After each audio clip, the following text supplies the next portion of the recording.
Good morning, students. Today we are going to read about future perfect continuous tense. नमस्कार विद्यार्थियों, आज हम tense के अंदर सबसे अंतिम टेंस जिसका नाम है फ्यूचर परफेक्ट कंटिन्यूअस टेंस उसका अध्ययन करेंगे। हमेशा की तरह हम आज भी इसकी शुरुआत पहचान के साथ करेंगे। हिंदी वाक्यों के अंत में से रहा होगा, से रही होगी और से रहे होंगे। से पहले हमने रिक्त स्थान बनाया है जिसमें हमने टी लिखा है और से के बाद वी लिखा है। से का मतलब समय से, तो यह टी बताएगा टी फॉर टाइम। और रहा होगा से पहले वी लिखा है, यानी कोई क्रिया कर रहा होगा, लिख रहा होगा, पढ़ रहा होगा, खेल रहा होगा इत्यादि। तो इसमें यही ध्यान रखना है हमें। वैसे हम पिछले कंटिन्यूस में पढ़ते आए हैं कि कोई भी परफेक्ट कंटिन्यूस टेंस हो उसमें समय दिया हुआ होता है। जैसे प्रेजेंट परफेक्ट कंटिन्यूस में से रहा है, पास्ट में से रहा था और फ्यूचर में से रहा होगा।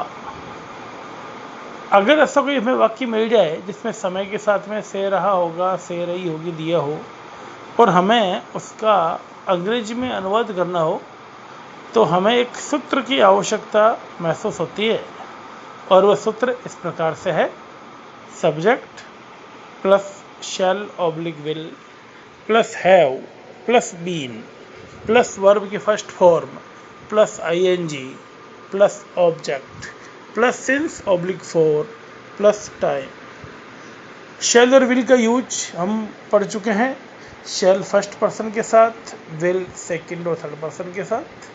सिंस और फोर का भी यूज हम पढ़ चुके हैं। इसका प्रयोग पूर्ववत रहेगा। संक्षिप्त में आपको बता देते हैं कि सिंस का प्रयोग निश्चित समय के साथ किया जाता है, फोर का प्रयोग अनिश्चित समय के साथ किया जाता है। अब नीचे एक वाक्य है, हम इस वाक्य को देखेंगे कैसे हम इसका अनुवाद करते हैं और फिर कैसे इसे नेगेटिव इंटरोगेटिव तथा इंटरोगेटिव नेगेटिव में बदलते हैं। ध्यान दें, वे कल प्रातः 10 बजे से मैदान में खेल रहे होंगे। अब देखिए, रहे होंगे दे दिया है, टाइम है 10 बजे से और रहे होंगे माने खेल रहे होंगे, अर्थात ये फ्यूचर परफेक्ट कंटिन्यूअस का वाक्य है। ध्यान दें, they will have been playing in the ground tomorrow since 10 AM। इसी का जब हम नेगेटिव बनाएंगे तो याद रखिए हमें विल के बाद नोट लगाना है। They will not have been playing in the ground tomorrow since 10 AM। Number 3, interrogative बनाते समय विल आगे चला जाएगा। Will they have been playing in the ground tomorrow since 10 AM। और अंत में इंटरोगेटिव नेगेटिव है, will they not have been playing in the ground tomorrow since 10 AM। ध्यान दें, नकारात्मक वाक्य बनाते समय विल के बाद नोट लगेगा, इंटरोगेटिव में केवल विल आगे आ जाएगा और इंटरोगेटिव नेगेटिव में विल प्लस सब्जेक्ट और सब्जेक्ट के बाद में नोट लगेगा। ये हुई इस टेंस संबंधित सामान्य बात। अब सवाल आता है कि सब इस टेंस का प्रयोग कहाँ किया जाता है। हम पिछले 11 प्रकार के टेंसों में उनका प्रयोग पढ़ चुके हैं। सबका प्रयोग की अलग अलग कंडीशन है। उसी प्रकार से इफ टेंस की भी एक कंडीशन है, ध्यान देंगे। निरंतर हो रहे कार्य के साथ, अगर कोई काम निरंतर हो रहा है तो उस कार्य के साथ इसका प्रयोग किया जाता है। जैसे उदाहरण देखेंगे हम, by the end of this year they will have been living here for 16 years। इस वर्ष के अंत तक उन्हें इस मकान में रहते हुए 16 साल हो जाएंगे, अर्थात इस साल के अंत तक वे इस मकान में या यहाँ पर 16 वर्षों से रह रहे होंगे। माने निरंतरता जारी है।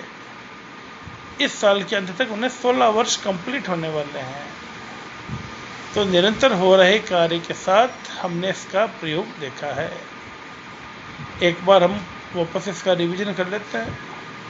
हिंदी वाक्यों के अंत में समय दिया हुआ होता है, क्रिया दी हुई होती है, और अंत में रहा होगा, रही होगी, रहे होंगे का प्रयोग है। सूत्र को आपको बताया जा चुका है। शैद और विल का प्रयोग हमें पता है। सिंस और फॉर का प्रयोग भी पूर्ववत निश्चित और अनिश्चित समय को ध्यान में रखते हुए किया जाएगा। वाक्यों को एफर्मेटिव, नेगेटिव, इंटरोगेटिव तथा इंटरोगेटिव नेगेटिव बनाने का जो तरीका है वो भी आपने देखा है कि कहाँ पर नोट लगता है, कहाँ पर हेल्पिंग वर्ब पहले लगती है, इत्यादि। अब हम इस टेंस के प्रयोग की बात करते हैं कि निरंतर हो रहे कार्य को बताने के लिए कोई कार्य लगातार चलता जा रहा है, उस कार्य के साथ यही टेंस चलता है। उदाहरण आपने देखा है कि by the end of this year they will have been living here for 16 years.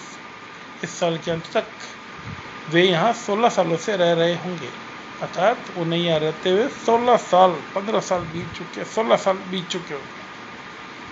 अब हमने नीचे इसके एग्जाम्पल्स दिए हैं, ध्यान दीजिए आप। ही dash for an our, bracket में है वेटिंग।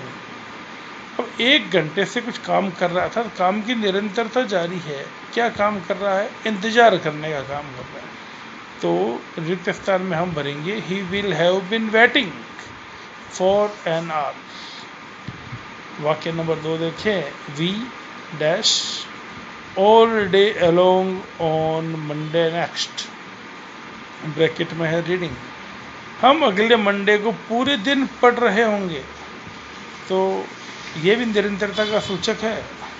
इसको ध्यान में रखते हुए हम इसमें लिखेंगे शैल हैव बीन रीडिंग। तो पूरा वाक्य क्या बना? We shall have been reading all day along on Monday next, reading.